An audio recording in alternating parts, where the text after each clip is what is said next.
Olá, aqui é a professora Maria Eduarda. Estamos aqui juntos em mais um encontro para discutirmos um tema muito importante, um tema particularmente especial, considerando o momento de mudança pelo qual os nossos alunos estão sofrendo nessa fase.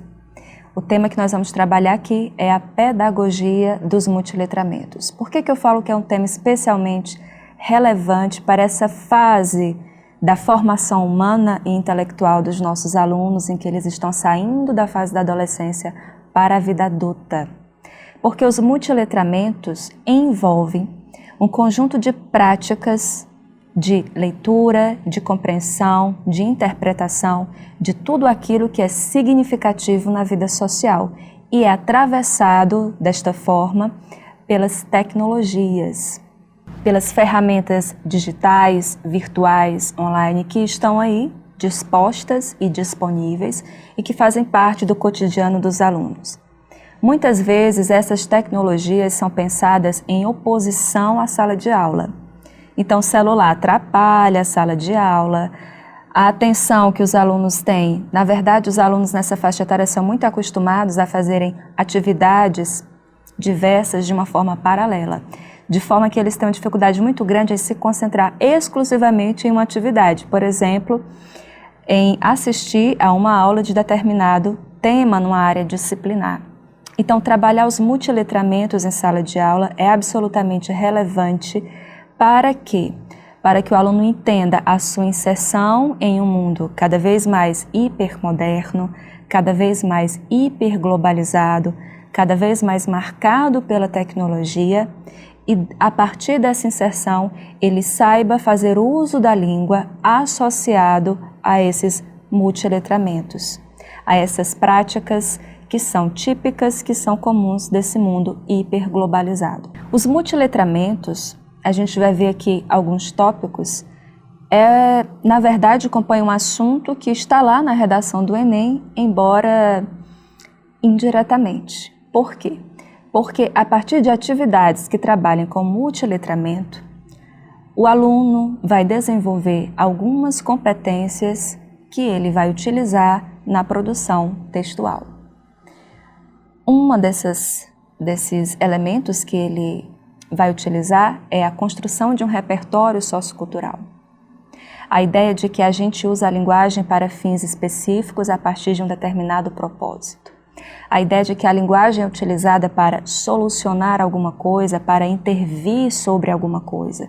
E esses são elementos muito característicos do gênero dissertativo argumentativo da prova.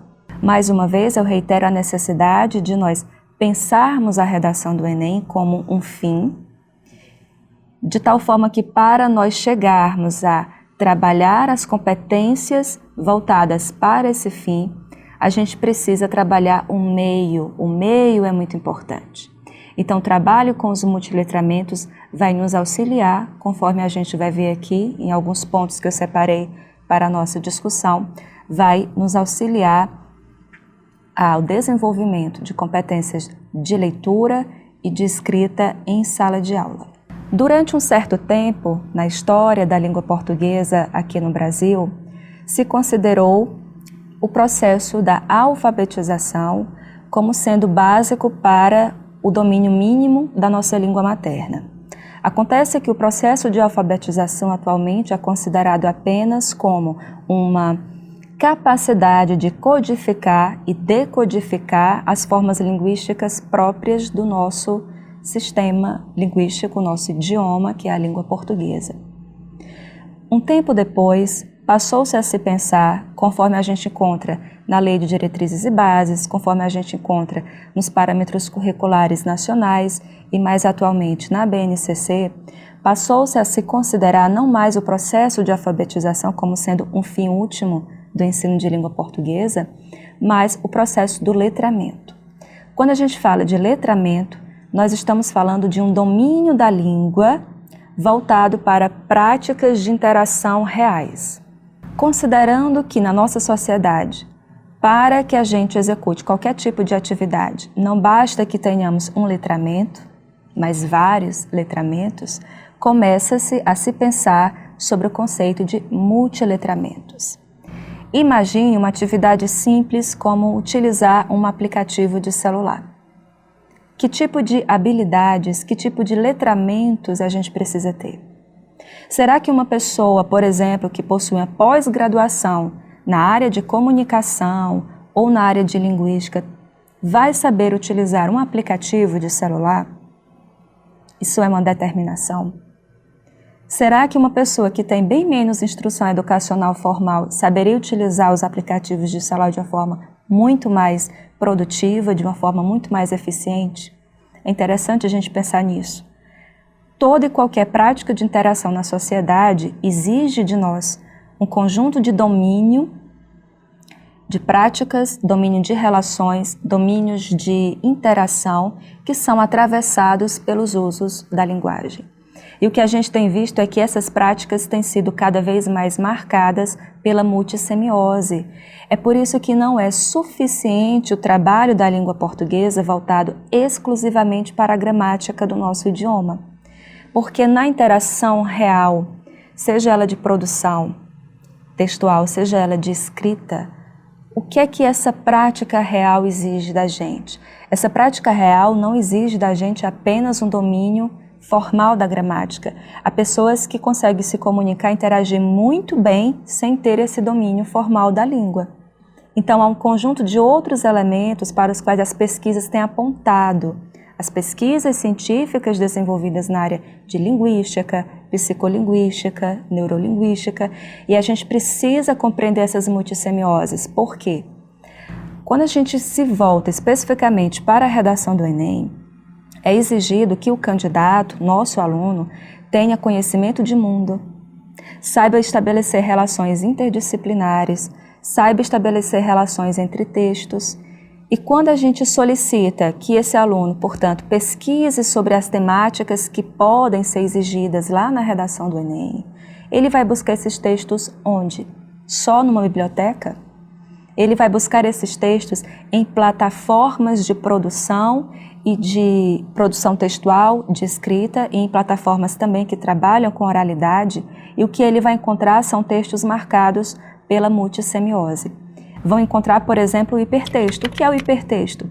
É uma notícia publicada no suporte digital, por exemplo, em que lá a gente encontra, além da linguagem verbal, os vocábulos que são selecionados e combinados, a gente encontra vídeo, a gente encontra a semiose dos sons, a semiose das cores, a gente encontra os hiperlinks que dão acesso a outros textos, então há um trabalho com a recursividade dentro de um mesmo texto, e o aluno precisa desenvolver competência para lidar com esse novo tipo de texto, esse texto que é próprio dos tempos hipermodernos.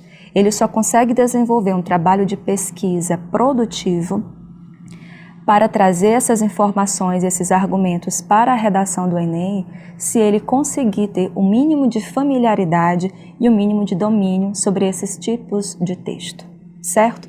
Então, daí a necessidade de trabalharmos os multiletramentos em sala de aula. Eu trouxe aqui mais uma vez 3 pontos de reflexão. O primeiro ponto diz respeito ao uso de tecnologias digitais para desenvolvermos em sala de aula atividades de produção escrita. Agora é muito importante que se entenda o seguinte, não se trata de levar os nossos alunos, por exemplo, para um laboratório de informática e pedir para que acessem um determinado portal, como se isso fosse algum tipo, desde já, de multiletramento. Não é. Nós, professores, precisamos entender que as tecnologias digitais não são fins, elas são ferramentas, elas são meios. Então, muito mais importante do que o aluno simplesmente identificar que tecnologias digitais são essas, é importante fazer com que o aluno aprenda a usar essas tecnologias. Essas tecnologias são ferramentas. Então, eu convido você, professor, professora, a pensar em atividades de produção escrita que envolva tecnologia digital. Por exemplo, em um outro momento aqui da nossa discussão, eu comentei sobre a necessidade de, à luz de uma pedagogia culturalmente sensível, a gente trabalhar atividades que sejam socialmente orientadas, que sejam socialmente úteis, que trabalhem com a interação, que trabalhem com a cidadania.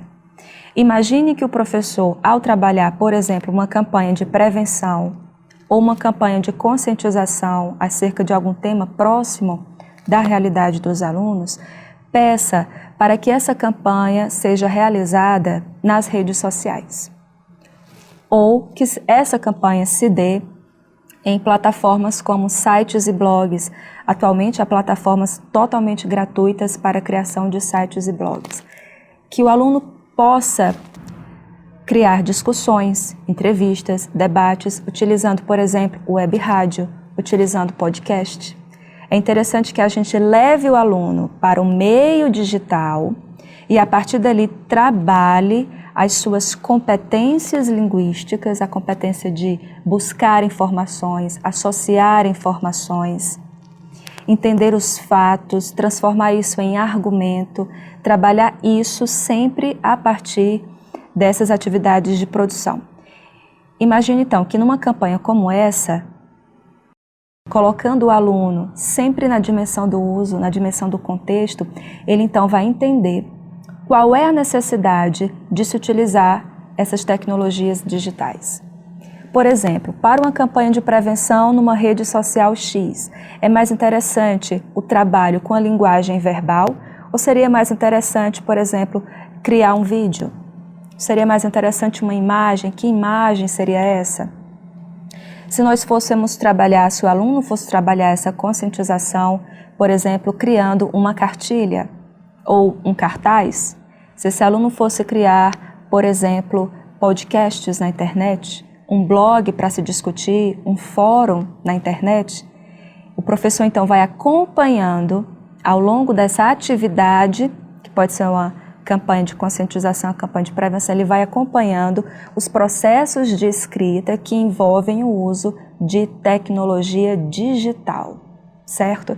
Então é importante entender sempre essa tecnologia como meio para se chegar a um fim, ou seja, atividades de interação, atividades socialmente responsáveis, atividades que envolvam os alunos na sua comunidade, utilizando as ferramentas digitais.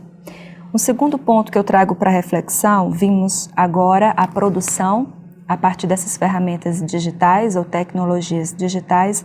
Considero também importante o professor trabalhar em sala de aula a atividade de interpretação, as atividades de leitura envolvendo as tecnologias digitais.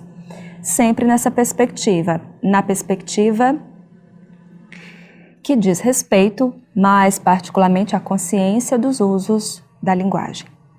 Aqui é interessante, por exemplo, no trabalho de leitura e interpretação, o professor desenvolver atividades em sala de aula que trabalhem com hipertextos ou textos que tenham natureza digital, virtual, online e que tenham um propósito de responsabilidade social e ética, por exemplo, as notícias falsas. O professor pode pedir para que os alunos desenvolvam, por exemplo, um trabalho de pesquisa, a partir do qual eles vão, a partir do uso, sempre considerando o ponto de partida sendo o uso, entender como identificar uma notícia falsa, como saber se aquele texto que circula nas redes sociais ou em aplicativos é falso ou não, qual é o efeito disso. Observe que é um trabalho de letramento. Saber identificar a notícia como sendo verdadeira ou falsa é um trabalho de letramento e que envolve a textualidade dessa produção. Quem escreve, para quem escreve, quais são as suas características, por exemplo, se é um texto fortemente apelativo ou não. E aí é interessante o professor trabalhar essas atividades de interpretação com textos ou hipertextos, considerando as ferramentas digitais. Ao final, o aluno pode criar uma cartilha de combate às notícias falsas, o aluno pode criar um podcast discutindo como se defender de notícias falsas. Bom, um terceiro ponto que eu trago aqui para reflexão diz respeito a um enfoque multicultural. A partir desse enfoque multicultural que é próprio dos multiletramentos, o professor pode trabalhar em sala de aula, repertório sociocultural produtivo e conhecimento de mundo, que são elementos muito importantes para a redação do Enem. A sala de aula hoje, no mundo hiperglobalizado, ela é naturalmente um ambiente multicultural. Um ambiente que possui uma diversidade ética, étnica, social, ideológica, e isso é muito pouco explorado em sala de aula. Apenas há uma atividade para que o aluno aplique, para que o aluno pratique, mas não se explora essa natureza heterogênea, essa natureza diversa da sala de aula. Isso é muito importante, porque trabalha os elementos, conforme eu falei, da redação do Enem. Uma atividade ou algumas das atividades interessantes é fazer com que a turma se envolva no desenvolvimento de projetos que sejam importantes para a sua escola. Mencionei aqui alguns. Por exemplo, desenvolvam projetos com propostas didáticas, com eventos culturais, projetos de infraestrutura e melhoria para a escola, projetos de esporte, de arte. Aqui o professor pode trabalhar tanto a produção escrita, quanto as questões de interpretação. Trabalhando produção escrita e interpretação, observando sempre o que esses alunos, em termos de conhecimento cultural, podem trazer, desenvolvendo projetos importantes para o seu ambiente escolar.